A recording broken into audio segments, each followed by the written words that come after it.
அண்மைச் செய்தி. கருணை அடிப்படையில் வேலை வழங்குவது தொடர்பாக பிறப்பிக்கப்பட்ட உத்தரவை அமல்படுத்தாதது தொடர்பான நீதிமன்ற அவமதிப்பு வழக்கில் 2023ஆம் ஆண்டு செப்டம்பர் முதல் தற்போது வரை தலைமை செயலாளர்களாக பதவி வகித்தவர்கள் ஜூலை 21ஆம் தேதி நேரில் ஆஜராக வேண்டும் என உயர்நீதிமன்றம் உத்தரவிட்டிருக்கிறது. கூடுதல் தகவல்களை தருகிறார் எமது செய்தியாளர் ஆனந்த். ஆனந்த், வணக்கம். இது தொடர்பான முழு விவரங்கள் என்ன? வணக்கம்.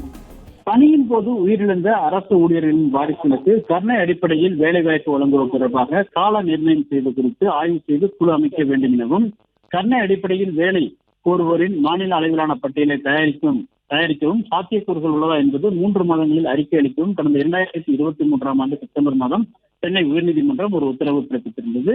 இந்த நிலையில் கருணை அடிப்படையில் வேலை வழங்க கோரி வழக்குகள் நீதிபதி பட்டு தேவானந்தா முன்பாக இன்று விசாரணைக்கு வந்தது. அப்பொழுது 2023ஆம் ஆண்டு உயர்நீதிமன்றம் பிறப்பித்த உத்தரவின் நீதிமன்றத்தின் கவனத்திற்கு கொண்டு வரப்பட்டது. அப்பொழுது இந்த வழக்கு தொடர்பான ஆவணங்களை ஆய்வு செய்த நீதிபதி 2023ஆம் ஆண்டு பிறப்பித்த உத்தரவின் அடிப்படையில் எந்த குழுவும் அமைக்கப்படவில்லை எனவும் அறிக்கையும் தாக்கல் செய்யப்படவில்லை எனவும் கூறி 2023ஆம் ஆண்டு செப்டம்பர் முதல் இதுவரை தமிழகத்தின் தலைமைச் செயலராக பதவி வைத்தவர்களுக்கு எதிராக நீதிமன்ற அவமதிப்பு வழக்கு பதிவு செய்யப்பட்டது. அதன் அடிப்படையில் முன்னாள் தலைமைச் செயலர் சிவதாஸ் மீனா, தற்பொழுதைய தலைமைச் செயலர் முருகானந்தம் ஆகியோருக்கு எதிராக இந்த நீதிமன்ற அவமதிப்பு வழக்கு தொடரப்பட்டது.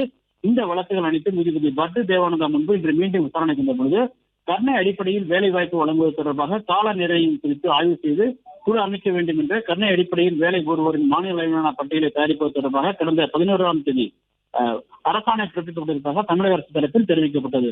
அது தொடர்பான அரசாணை நகலையும் தாக்கல் செய்யப்பட்டது. ஆனால் நீதிபதி உயர்நீதிமன்றம் தாமாக முன்பு நீதிமன்ற அவமதிப்பு வழக்கு விசாரணைக்கு எடுத்துக்கொண்ட பிறகுதான் இந்த குழு அமைத்து அரசாணை பிறப்பிக்கப்பட்டிருப்பதாகவும், ஆனால் இதனை ஏற்க முடியாது எனவும் தெரிவித்தனர். மேலும் ஜூன் 11ஆம் தேதி வரை 2023ஆம் ஆண்டு செப்டம்பர் பிறப்பித்த உத்தரவை கடந்த ஜூன் 11ஆம் தேதி வரை செயல்படுத்தாதது நீதிமன்ற அவமதிப்பு என தெரிவித்த நீதிபதி நீதிமன்ற அவமதிப்பு வழக்கில் தண்டனை விதிக்கும் முன் சம்பந்தப்பட்டவர்களை விளக்கம் அளிக்க அவகாசம் வழங்க வேண்டும் எனவும் தெரிவித்தார்.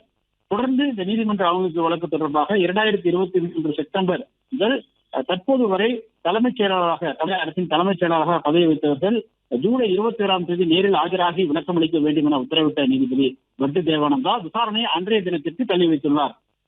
பிளே ஸ்டோர் மற்றும் ஆப் ஸ்டோரில் இருந்து பாலிமர் செயலியை QR கோடு மூலம் பதிவிறக்கம் செய்யுங்கள். செய்திகளை உடனுக்குடன் பெறுங்கள்.